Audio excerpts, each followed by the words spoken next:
சளி, இருமல், நெஞ்சில் வந்து சளி எல்லாம் படிஞ்சு போயிருக்கிறது, அதுக்கப்புறம் தலைவலி, தலைபாரம், அடுக்கு தும்மல் எல்லாத்துக்குமே ஒரு சிறந்த ஒரு மருந்துன்னா இந்த தூதுவளை. இப்போ பாருங்கள், இப்படி தான் இருக்கும். இதில் வந்து இந்த மாதிரி முள் இருக்கும். இந்த முள்ளெல்லாம் நம்ம வந்து கட் பண்ணிவிட்டு நம்ம வந்து சமைக்கணும்னு இல்லை, முள்ளோடு சேர்த்து சமைச்சிக்கலாம். அப்போ தான் நல்ல மருத்துவ குணம் நமக்கு முழுமையாக கிடைக்கும். தூதுவளை வந்து இப்படி தாங்க இருக்கும். பெரியவங்களுக்கு தெரியும், சின்ன பிள்ளைங்களுக்கு தெரியாதவங்களுக்கு இதை காட்டுறேன், பார்த்து தெரிஞ்சுக்கோங்க. இது கடைக்கு போனீங்கன்னா இங்கே பாருங்கள், இந்த அளவு வந்து இது ஒரு கைப்பிடி அளவுக்கு வந்து 10 ரூபான்னு விற்பாங்க. இதை வாங்கிக்கிட்டு வந்து நம்ம துவையல் அரைச்சிக்கலாம், அதுக்கப்புறம் ரசம் வச்சுக்கலாம், சூப்பு வச்சுக்கலாம், அப்புறம் வந்து தூதுவளை குழம்பு வச்சுக்கலாம். எல்லாமே நம்ம வந்து இதில் செஞ்சோம்னா அதில் உள்ள மருத்துவம் வந்து குறையாமல் நமக்கு வந்து முழு சத்தும் கிடைக்கும். தூதுவளை இப்படி தான் இருக்கும். பார்க்காதவங்க பார்த்து தெரிஞ்சுக்கோங்க. கிராமத்துல எல்லாம் இது நல்ல கொடி கொடியாக படர்ந்து போயிருக்கும். இப்போ இந்த தூதுவளையை வச்சு நம்ம வந்து ரசம் வைக்க போகிறோம். ரசம் வைக்கிறதுக்கு இந்த அளவுக்கு ஒரு கைப்பிடி அளவுக்கு இருந்தால் போதும் ரசம் வைக்கிறதுக்கு. இப்போ இந்த ரசத்தை எப்படி வைக்கிறதுன்னு பார்க்க போகிறோம்.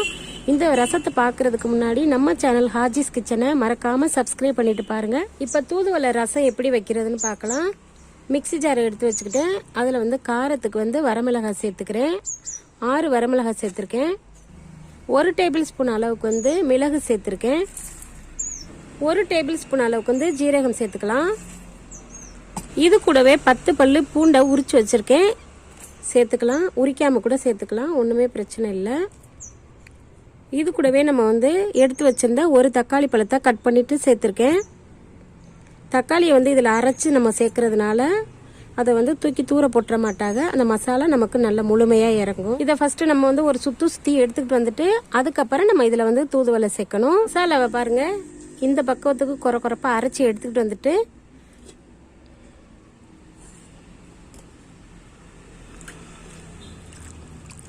நல்லா ஒரு தடவைக்கு 3 தடவை நல்லா அலசிடணும். இப்போ மிக்சி ஜாரில் சேர்த்துடலாம். நம்ம வந்து அப்படியே இலையாக போட்டு நம்ம வந்து ரசம் வச்சிட்டோம்னா அதை தூக்கி தூர போட்டுருவாங்க. இதோட நல்லா மிக்சியில் போட்டு நம்ம அரைச்சிட்டு நம்ம வந்து ரசம் வச்சோம்னா நல்ல உடம்புல போய் சாரும். இதை மறுபடியும் வந்து ஒரு சுற்றி எடுத்துகிட்டு வந்துட்டு காட்டுறேன் எப்படி இருக்குன்னு. தூதுவளையும் சேர்த்து இந்த மாதிரி அரைச்சி எடுத்துகிட்டு வந்துட்டேன். இந்த மாதிரி நம்ம வந்து அரைச்சி விட்டாதான் ரசமும் நல்லா இருக்கும், ருசியாகவும் இருக்கும், நல்ல மணமாகவும் இருக்கும். ரசம் வைக்கிறதுக்கு நம்ம வந்து எண்ணெய் சேர்த்துக்கலாம். சும்மா 2 டீஸ்பூன் அளவுக்கு வந்து எண்ணெய் சேர்த்துக்கலாம். ரசத்துக்கு வந்து ரொம்ப எண்ணெய்லாம் தேவைப்படாது. எண்ணெய் நல்லா காஞ்சிருச்சு. கடுகை போட்டு பொரிய விட்டுக்கலாம்.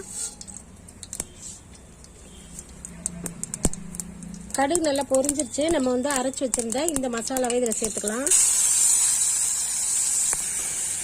எண்ணெயில் நம்ம வந்து இந்த மசாலாவை வதக்கி விடுறதுனால நல்ல பச்சை வாசனை இல்லாமல் நல்ல கமகமான நல்ல வாசனையாக இருக்கும். 1 டேபிள் ஸ்பூன் அளவுக்கு வந்து உப்பு சேர்த்துக்கலாம். 1 டீஸ்பூன் அளவுக்கு மஞ்சள் பொடி சேர்த்துக்கலாம். இப்போ பச்சை வாசனையெல்லாம் போய் நல்லா வதங்கிருச்சு. நம்ம இதில் வந்து புளி தண்ணி சேர்க்க போகிறோம். கரைச்சி வச்சிருக்க புளியை சேர்த்துக்கிறேன்.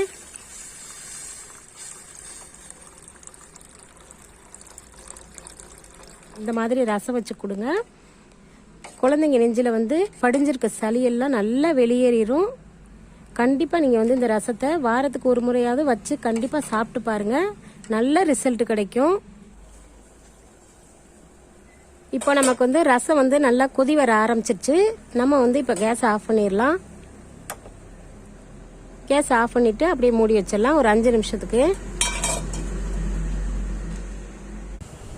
பனினால ஏற்படக்கூடிய தொண்டை கரகரப்பு, சளி, இருமலுக்கு வந்து நிரந்தர தீர்வுனா இந்த தூதுவளை தான். இந்த தூதுவளை பொடியும் வந்து கடையில் விற்கிறாங்க. நீங்கள் அதை வந்து வாங்கி கூட பயன்படுத்திக்கலாம். அதில் வந்து சூப்பு கூட வச்சு குடிச்சுக்கலாம். இது கிராமத்துலலாம் நல்ல கொடி கொடியாக படர்ந்து போயிருக்கும். மார்க்கெட்லேயும் பார்த்தீங்கன்னா 10 ரூபா 20 ரூபா கொடுத்தீங்கன்னா வாங்கிக்கலாம். இந்த தூதுவளையை பயன்படுத்தி இது போல் ரசம் வச்சு குடிச்சிங்கன்னா தொண்டை கரகரப்பே இல்லாமல் போயிடும். நிரந்தர தீர்வு கிடைக்கும்.